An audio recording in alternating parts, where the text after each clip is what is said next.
Back in the winter of '83, when snow fell like judgment and hope came folded in paper, Clara Jenkins stood on the edge of Dry Creek, Wyoming, waiting. Not for a train, that part was done. No, she was waiting on a man. Jedediah Turner, rancher by trade and suitor by correspondence, had sent her letters filled with promise. A home, a hearth, and maybe, if the good Lord willed it, a little peace. Clara was a seamstress from Illinois, strong of spirit, kind of heart, and as folks often whispered, a woman of uncommon mind. She read everything she could get her hands on and spoke her mind plain, which didn't sit right with many back home. Too sharp, they said. Too sure. But Jedediah's letters, he wrote of wanting a partner, someone with thoughts, someone with ideas. And Clara, bless her, believed every word.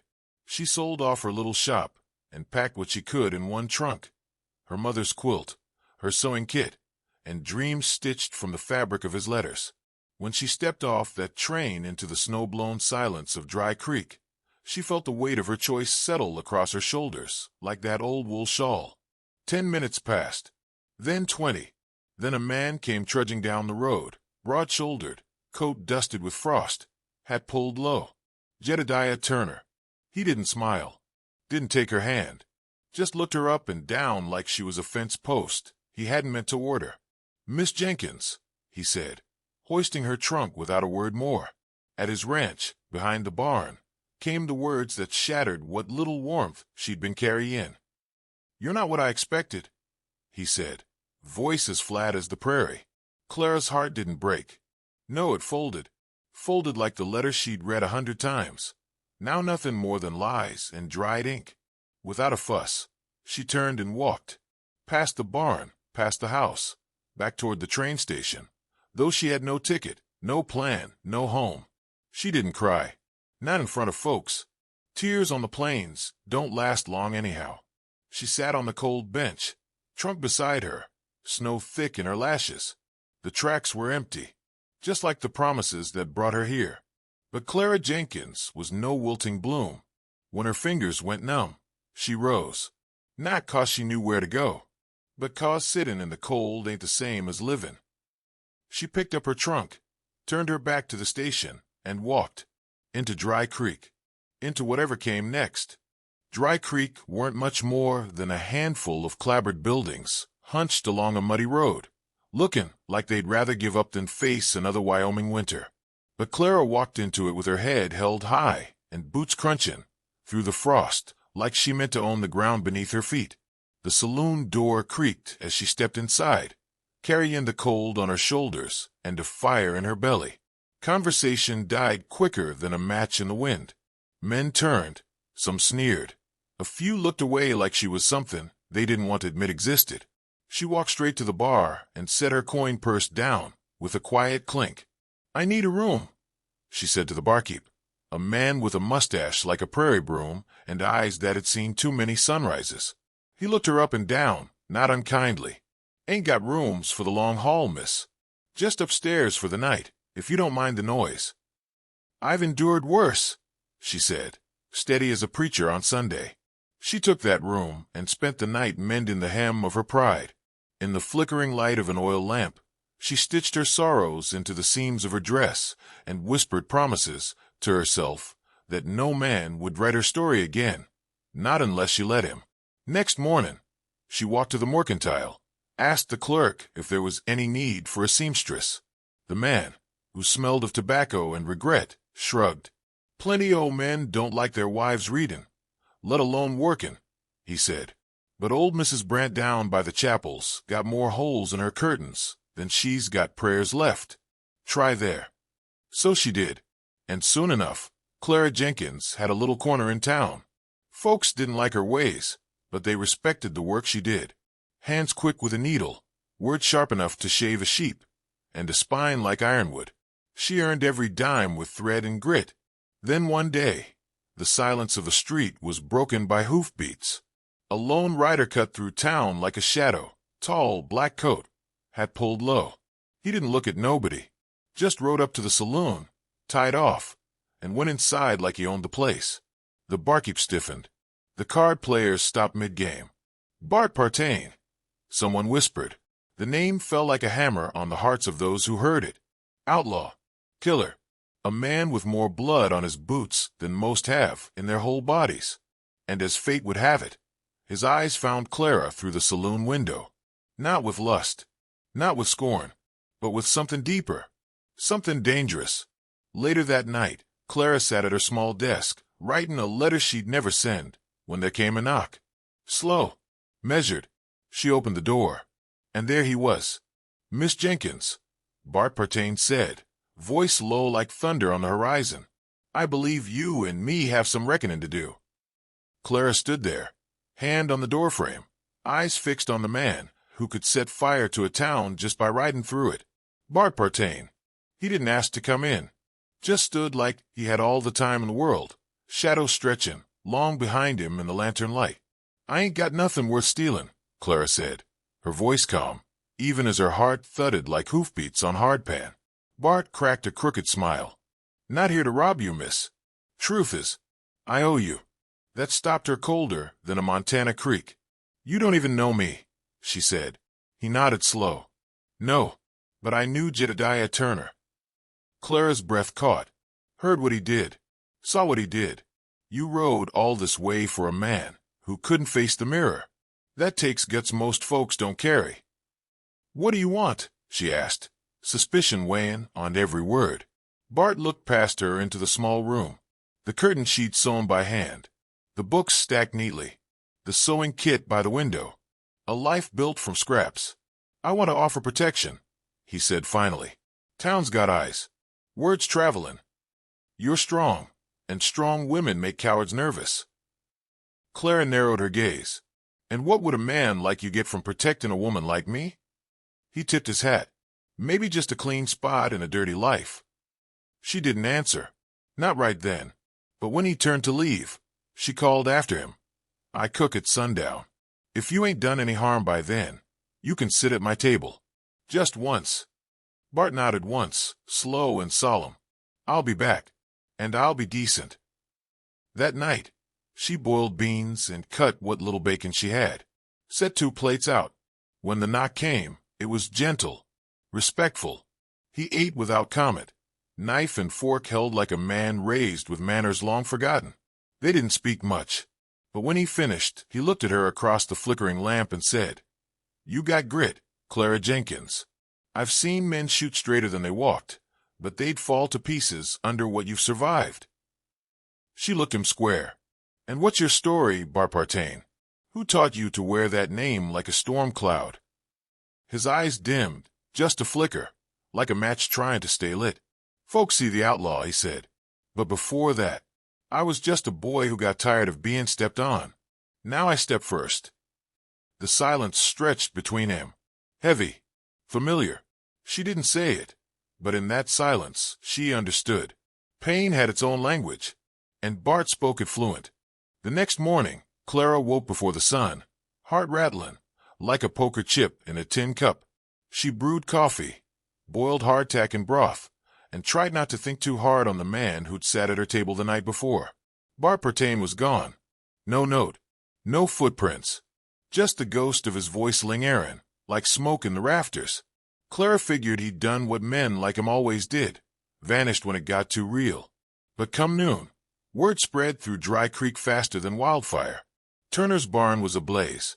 Flames danced like devils against the sky, black smoke curling into the cold air.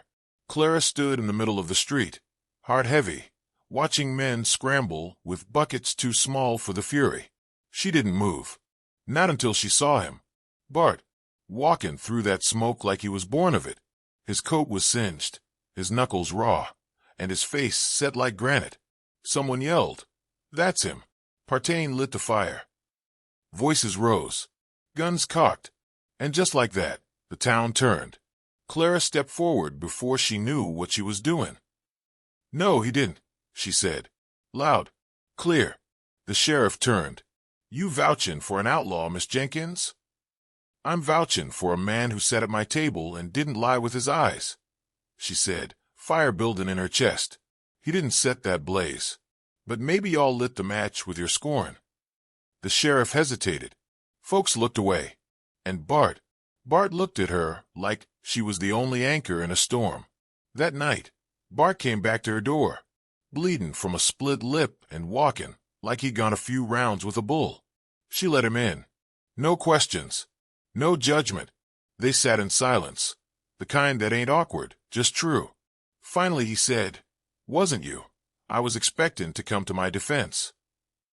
Clara sipped her tea. "Most folks don't expect much from me." He nodded. "Then most folks are fools." She looked at him, real hard. "Why'd you come to Dry Creek, Bart?" He didn't flinch. Word was, a woman got left behind by a coward. And sometimes, the deadliest outlaws got a soft spot for those who refused to fall. She didn't smile. Not yet. But the tightness in her chest eased, just a little. A week passed, and Dry Creek got colder, but the stares got hotter. Clara knew the weight of eyes on her back. She carried it like a shawl. Heavy, prickly, unwanted. They talked behind hands, whispered in pews, watched her door at night. All because of Bart Partain. He didn't sleep inside, not once. But every morning, she'd find firewood stacked neat by the steps. Sometimes a squirrel skinned and cleaned. Once a note. "You need anything, holler once. Twice if it's real bad." He was protecting her, not with guns or words, but with presence. And that, in Dry Creek, was louder than a shout. Then came a man from the past. Marshall Ricard, Union badge, Southern heart. Rode into town with a wanted poster and a smile like a snake in a sunbeam. He pinned the poster to the saloon wall. Bart's face. Big reward. Dead or alive. Clara read it, hands shaking. Not from fear, but from fury. She marched into the sheriff's office, that poster crumpled in her fist. That man's got more decency in one scarred hand than half the men in this town. The sheriff sighed. "Miss Jenkins, Bart's past is catching up. Then maybe his past needs a lesson in mercy." But mercy's a rare bird in these parts. That night, Bart came to her porch. "I should go," he said, voice low. "Marshall won't rest." Clara stepped out, arms crossed tight against the wind. "You leave, and he'll paint you guilty. You stay, you show him you've changed." His laugh was hollow. "I ain't changed, Clara. I'm just tired." She looked at him hard. "Then let me carry some of that weight." Silence. Heavy. True. He reached into his coat, pulled out a folded paper, one of Jedediah's old letters. "Found this in the saloon ledger. Turner didn't just reject you. He'd wagered you away in a game of cards." Clara went still. "That night you arrived, he lost, and left town shamed. I came looking for that man. Figured he owed you more than silence." Her jaw clenched, heart hammering. "You tracked him." He nodded. "But I found you instead. And turns out, that's worth more than vengeance." The wind picked up. The past howled in it. But Clara reached out, and for the first time, took his hand. The morning came hard and red, sky-streaked like it had been clawed by something mean. Clara stood at the window, staring out at the road, while Bart cleaned his revolver on her porch like a man polishing his sins. Down at the livery, the marshal was gathering men. Not deputies, just cowhands with itchy trigger fingers and not enough sense to question orders. Clara could see it plain. This wasn't justice. This was a hunt. She stepped out onto the porch.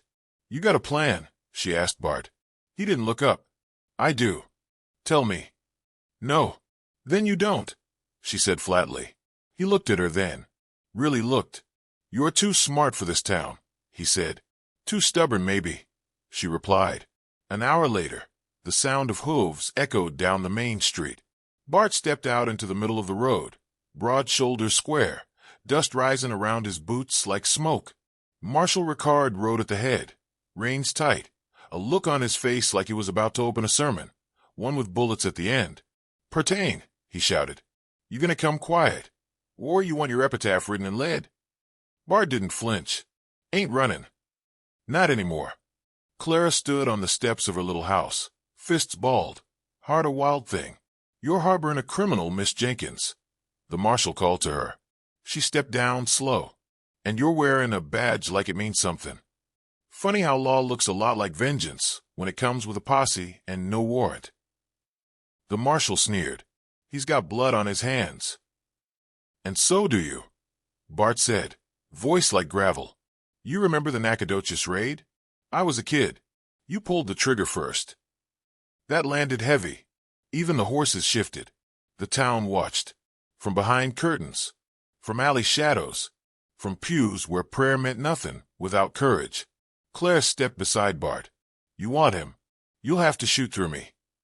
For a moment, just a breath, the wind died. Then the church bell rang. Old Widow McAllister, ringing it like Judgment Day. A signal. Doors opened. Slowly, one by one, folks stepped out. Not many, but enough. The marshal looked around and realized this town wasn't his stage no more. He spat. "This ain't over." Bart holstered his gun slow. "It is here." With a snarl, the marshal wheeled his horse and rode out. His posse followed, grumbling. Confused, Clara turned to Bart. "Well, that was reckless." Bart smiled. "That's what makes it feel right." She didn't smile back. Not yet, but the corners of her mouth curled, just a hair. The sun set slower that evening, like it too. Wanted to linger in Dry Creek a little longer. The wind softened, and the air carried the scent of new earth and old promises. Clara sat on the porch, a cup of chicory in hand. Bart sat beside her, silent as usual, but not tense. Just still. "You ever think about leaving this place?" she asked. He didn't answer right away. "Then, sometimes. But now, I'm thinking more about what I'd leave behind." They sat quiet again, but it was a peaceful quiet, the kind that don't ask for filling. The town never apologized. Not in words, anyhow. But folks came by. Mrs. Brant with warm bread, the blacksmith with a patch kit for her roof, even the sheriff with a bag of beans and a look that said, "I'm sorry," more honest than any words could. Bart didn't go back to sleeping rough. Clara made up a corner of the room for him, just until he healed, she said. But she never set a time limit. He worked odd jobs, quiet and careful, never a skin for more than a fair day's wage.